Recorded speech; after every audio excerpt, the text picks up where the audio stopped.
Posiblemente ya conozcas una o varias de estas enfermedades. Lupus. Tal vez te hayas enterado de que algunas celebridades lo padecen, o quizá la hayas oído mencionar en alguna serie de casos médicos. Síndrome de Down. Produce un aspecto característico y complicaciones conocidas. Artritis reumatoide. Además del dolor, la inflamación a largo plazo suele deformar algunas articulaciones. Enfermedad celíaca.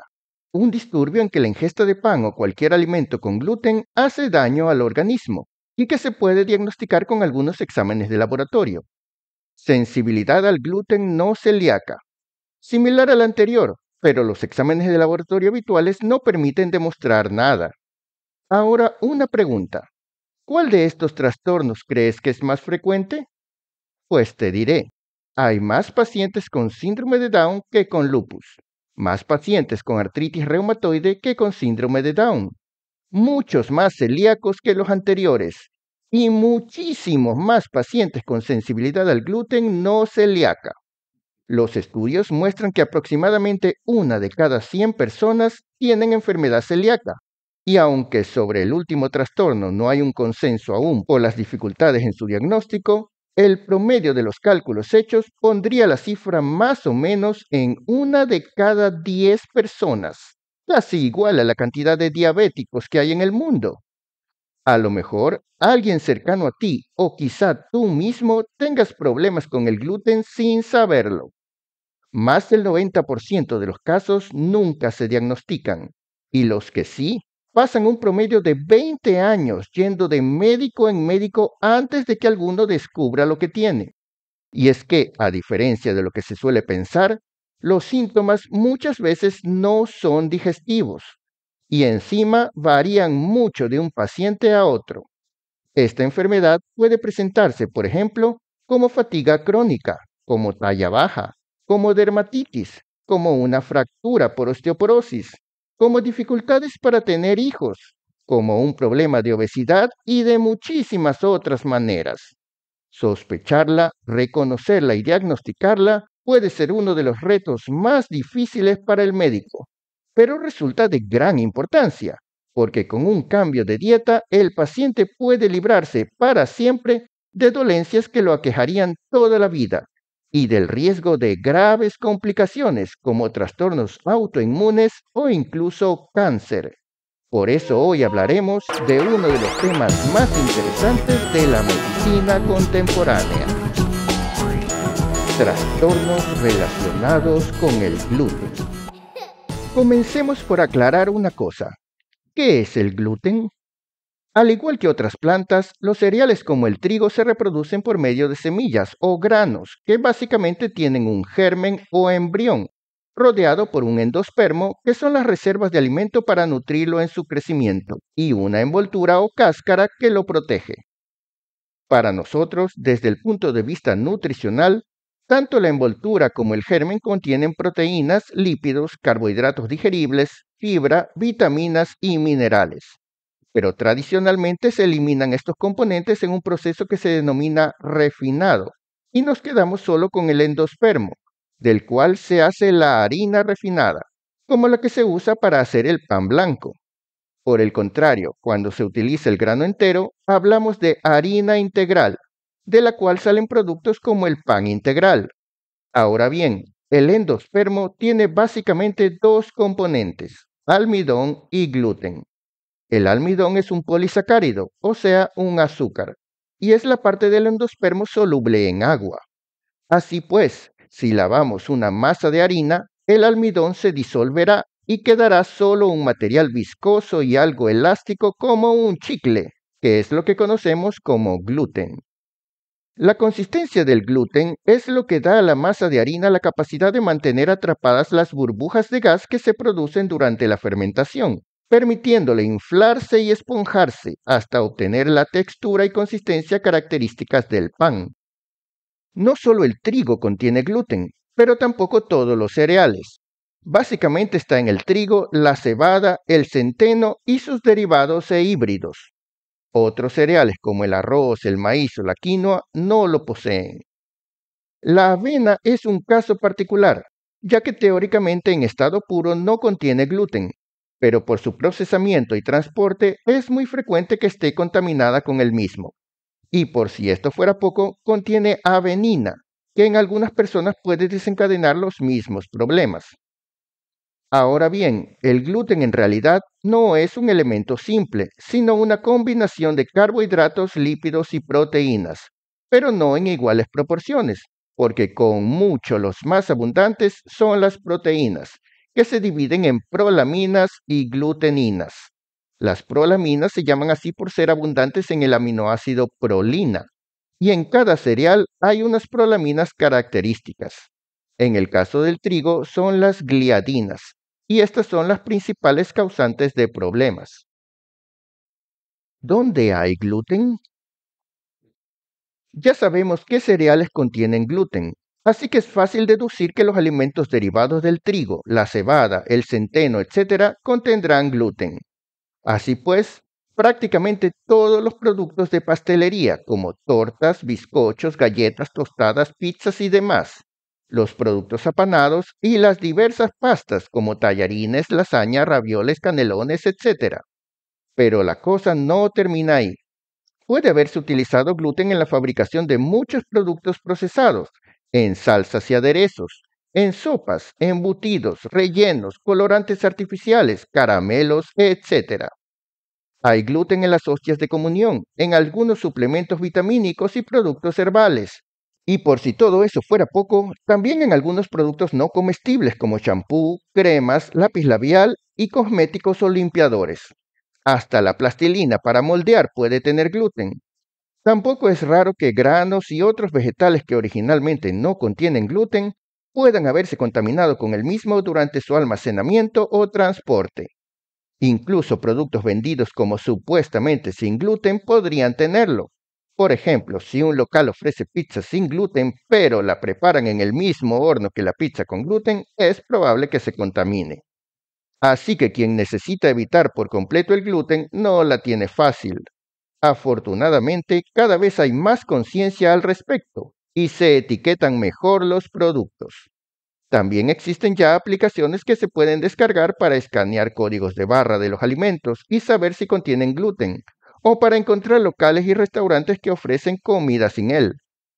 Las asociaciones de celíacos pueden ser también una gran ayuda para obtener y compartir información actualizada sobre lugares y productos seguros.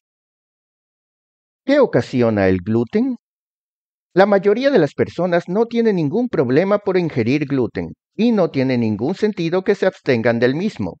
La dieta sin gluten no es en sí misma más saludable que la dieta normal.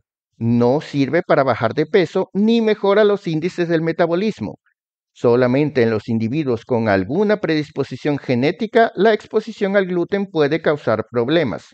En ellos, hasta una cantidad tan pequeña como una migaja de pan puede dañar su organismo.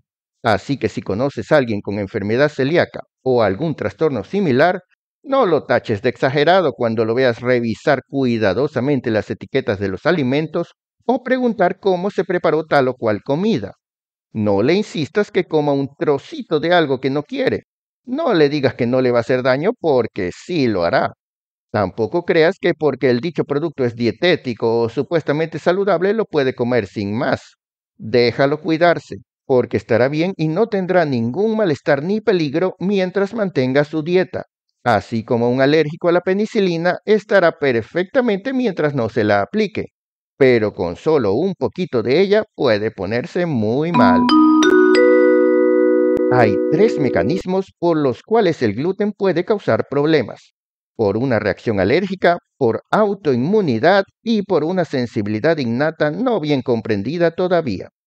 Esto nos permite diferenciar tres entidades patológicas: la alergia al gluten, la enfermedad celíaca o celiaquía y la sensibilidad al gluten no celíaca. De las tres, la celiaquía es la que más se ha estudiado. La sensibilidad no celíaca es la menos entendida, pero la más frecuente. Y la alergia al gluten la más fácil de comprender, pero la que menos se observa. Las tres, no obstante, tienen algo en común. Su tratamiento básico consiste en una dieta sin gluten. Veamos cada una de ellas. ¿Qué sucede en la alergia al gluten? La alergia al gluten es una reacción en que el cuerpo fabrica anticuerpos contra el gluten, al que percibe como agresor. Estos anticuerpos son inmunoglobulinas de tipo E o simplemente IgE. En unos pocos casos, la reacción es llevada a cabo por células de defensa como macrófagos y linfocitos. En los niños pequeños, la reacción hace que el intestino se inflame y entonces al comer pan u otros productos con gluten, se presentarán los síntomas que pueden incluir cólicos, gases, inapetencia, vómitos, diarrea y erupciones cutáneas. En algunos casos, el ejercicio físico precipita la reacción. Es común que con el tiempo el cuerpo se vuelva tolerante y deje de haber síntomas. Al menos esta es la forma clásica. Hay presentaciones más raras, sobre todo en los mayores, como por ejemplo algunas en que los síntomas no se presentan inmediatamente tras comer estos productos, sino bastante después, o formas en que no se desarrolla tolerancia y persisten por muchos años. Estos casos pueden confundirse fácilmente con la enfermedad celíaca.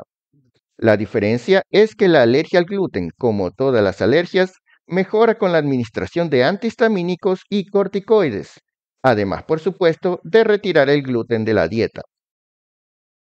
¿Qué sucede en la sensibilidad al gluten no celíaca?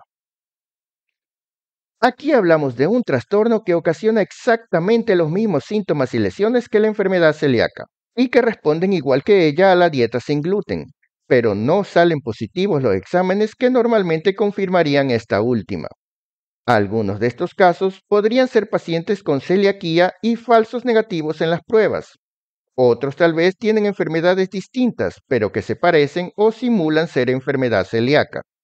No obstante, es probable que realmente haya pacientes que desarrollen estos problemas por el gluten, pero por un mecanismo aún desconocido.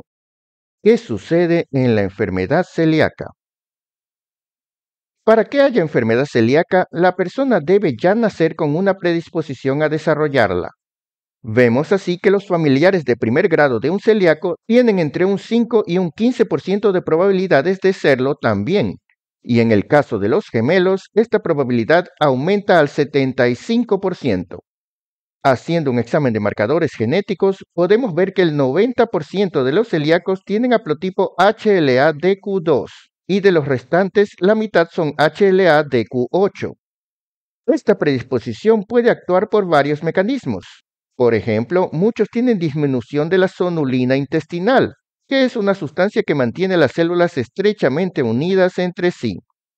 Cuando disminuye, la mucosa intestinal se vuelve más permeable, lo que permite que ingresen a la sangre sustancias que en otras condiciones no entrarían.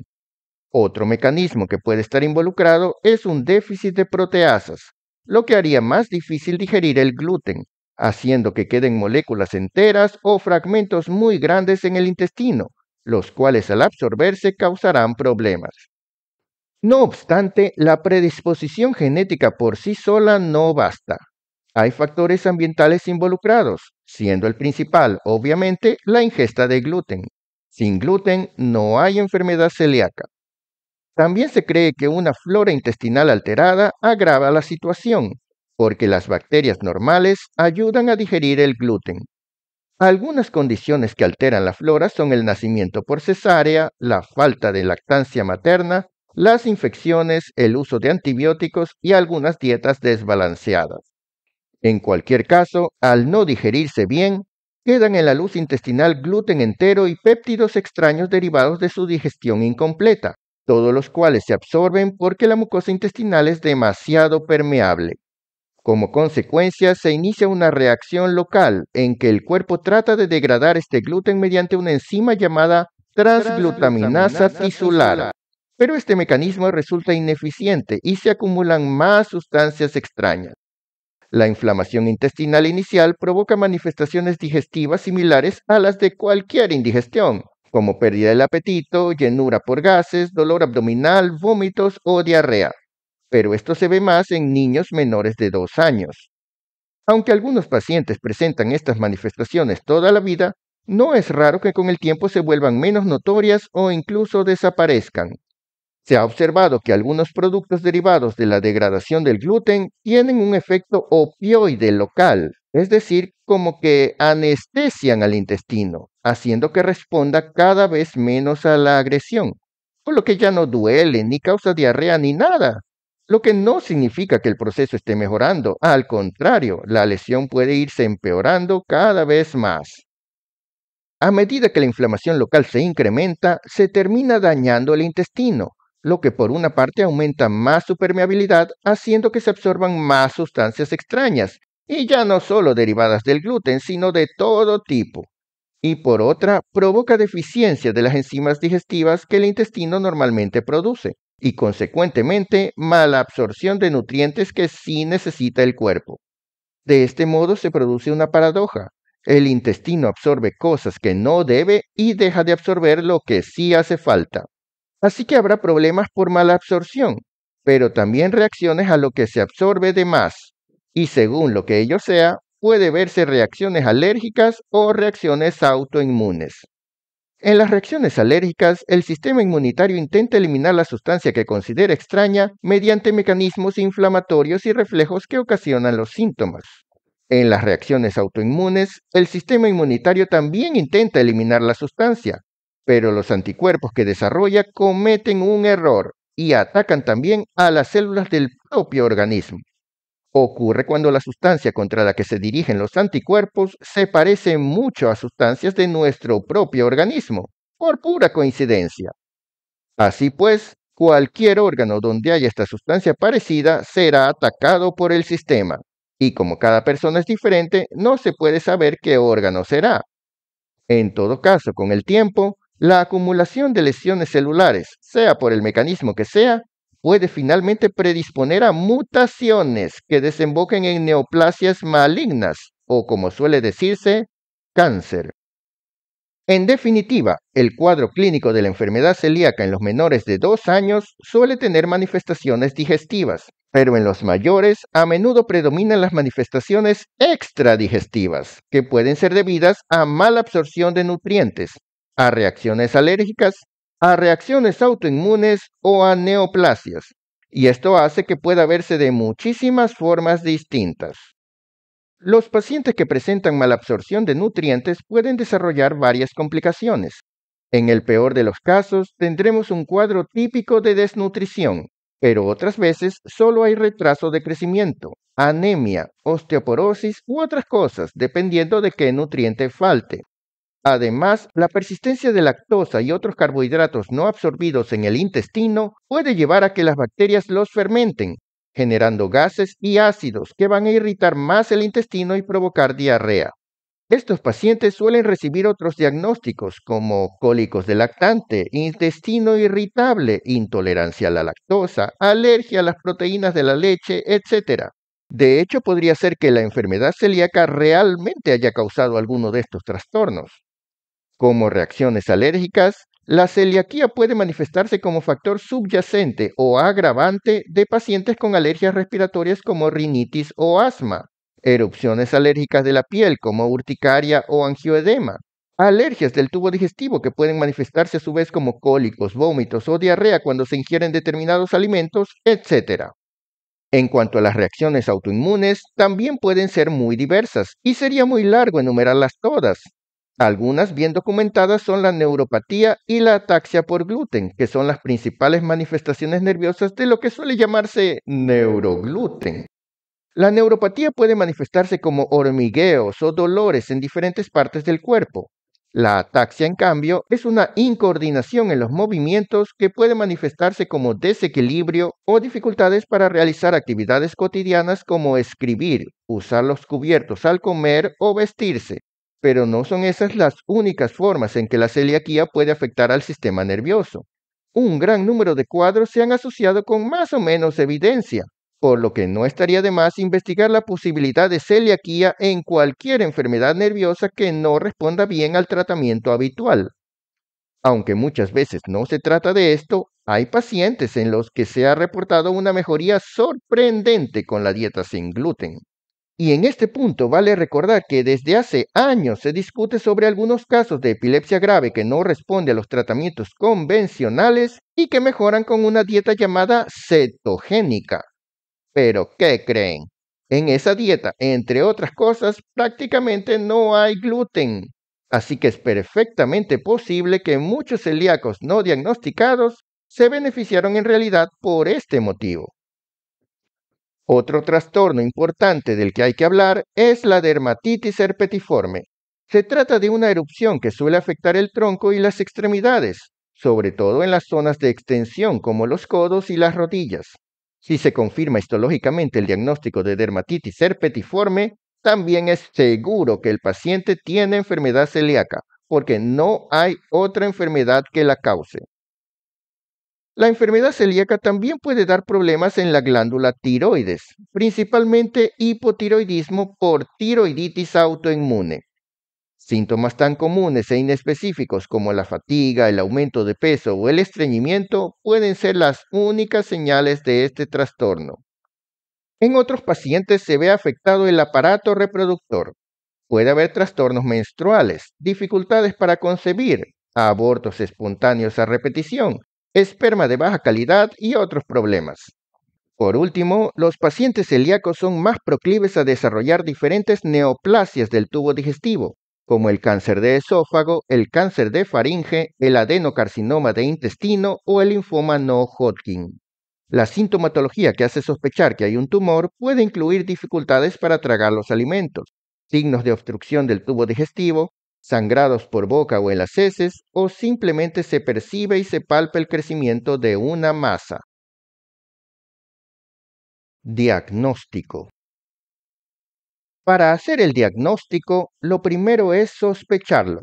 Y esto suele ser lo que falla, porque ya hemos visto que los síntomas pueden parecerse a los de muchas otras enfermedades. Lo segundo es confirmar la enfermedad y esto se hace con exámenes. Y por último, una vez encontrado un caso, se debe estudiar también a los familiares cercanos, porque como hemos visto, la posibilidad de celiaquía es más alta en ellos que en la población general. Aunque en realidad esto significa repetir el proceso, porque otra vez sospechamos el trastorno. Pero detallemos mejor cómo se hace. Al sospechar la alteración, recordemos que el cuadro clínico no suele ser igual en lactantes que en los niños mayores y adultos. Los lactantes tienden a presentar más síntomas digestivos, y esta es la etapa ideal para hacer el diagnóstico, porque aquí es más probable que las pruebas clásicas salgan positivas y porque el diagnóstico temprano previene las complicaciones. En los mayores puede haber también manifestaciones digestivas, pero como recordaremos, los derivados del gluten pueden adormecer el intestino e impedir que se presenten estos síntomas.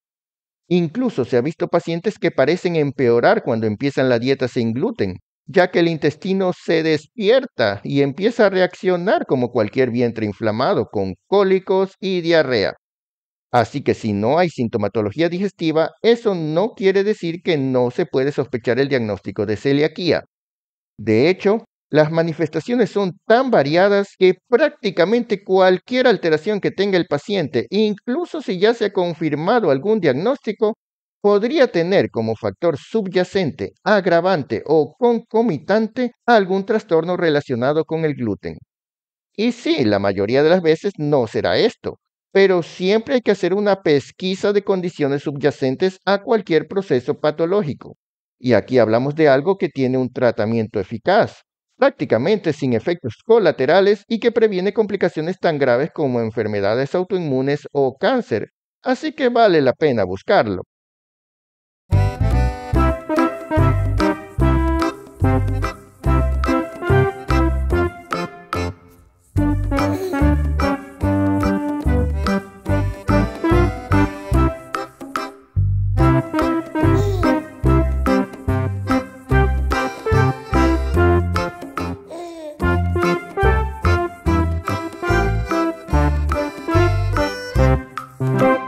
En fin, si se sospecha, dijimos que hay que hacer exámenes.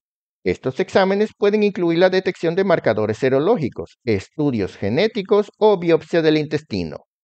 Es importante recordar que mientras se hacen exámenes no se debe iniciar la dieta sin gluten, porque eso puede negativizar la serología y aminorar mucho los hallazgos de la biopsia, impidiendo que se haga el diagnóstico. Los marcadores serológicos son los anticuerpos que se producen en la enfermedad y no solo sirven para diagnosticarla, sino también para evaluar la respuesta al tratamiento y la evolución posterior. Podemos detectar anticuerpos antigliadina, antiendomicio y antitransglutaminasa tisular. Los primeros pueden ser inmunoglobulinas G o inmunoglobulinas A. En conjunto, son pruebas bastante sensibles y específicas. El problema es que los casos sin síntomas digestivos también suelen ser los que más falsos negativos tienen. Otro motivo por el que podrían fallar los exámenes es que solicitemos anticuerpos de tipo IgA en un paciente con deficiencia selectiva de IgA, enfermedad que casualmente también es más frecuente en los celíacos.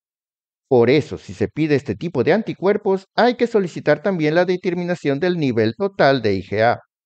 En todo caso, si la sospecha clínica se mantiene, no debe abandonarse el protocolo diagnóstico. El paso siguiente es hacer una biopsia duodeno-yeyunal, que es el estándar de oro del diagnóstico. Eso sí, antes de tomar la biopsia hay que pedir pruebas de coagulación para asegurarse de que alguna complicación de la celiaquía, como el déficit de absorción de vitamina K o un trastorno autoinmune, no hayan ocasionado predisposición a hemorragias. La biopsia consiste en introducir por la boca un tubo flexible llamado endoscopio y recoger unas muestras. Se recomienda tomar 4 del duodeno y 2 específicamente en el bulbo duodenal. Bajo el microscopio se analizan y se determina el grado de inflamación según criterios recogidos en la clasificación de Marsh, aunque en realidad la gravedad de la inflamación no suele correlacionarse con la de los síntomas. El estudio genético consiste en la determinación de antígenos HLA-DQ2 y DQ8 y tiene un valor predictivo negativo, lo que quiere decir que la ausencia de estos antígenos permite excluir la enfermedad celíaca con un 99% de certeza. Su positividad, en cambio, puede darse en muchos individuos que no tienen o no han desarrollado la enfermedad. Así pues, sirve más para descartar este diagnóstico que para afirmarlo. Por eso se utilizan sobre todo para personas con sospecha baja, con resultados contradictorios en los otros estudios o con cuadros que podrían tener muchas otras explicaciones. Tratamiento. El tratamiento de la enfermedad celíaca es básicamente dietético. Existen varios medicamentos y terapias prometedoras, pero por el momento solo están en fase experimental. Lo único que se ha probado completamente efectivo hasta ahora es retirar total y definitivamente de la dieta los alimentos que contienen gluten, con lo que eventualmente se conseguirá tanto que desaparezcan los síntomas como que se negativicen los marcadores sanguíneos, aunque la mejoría de la lesión que se ve en la biopsia puede tardar años. Podría ser necesario excluir también temporalmente la lactosa de la dieta, hasta que se recupere la producción de lactasa y se pueda digerir este azúcar.